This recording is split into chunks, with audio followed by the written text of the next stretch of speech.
জুবিন দাৰ টপিকটো খতম কৰিব লাগে, সোনকালে ন্যায় দিব লাগে, সেই বস্তুটোত আলোচনা হ'ব লাগে, যিমান সোনকালে পাই ন্যায় দি খতম কৰিব লাগে। এতিয়া আকৌ CM ছাৰে কৈছে বোলে এটা মানুহে যদি দুগৰাকী মহিলাক যদি বিয়া পাতে তেনেহ'লে 7 বছৰ দিন জেল খাটিব লাগিব।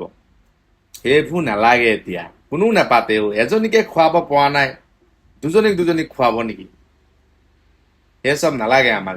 এতিয়া আমাৰ এটাই টপিক, জাষ্টিছ ফৰ জুবিন দা। জুবিন দাৰ ন্যায় লাগে, জুবিন দাৰ মাথো ন্যায় লাগে, আৰু বেলেগ একো টপিক নালাগে। মিঠাই তেল নালাগে, এইবোৰ এটা মতাই দুজনী মাইকী আনিলে মানে 7 বছৰ জেল দিয়া, সেইবোৰ টপিক নালাগে।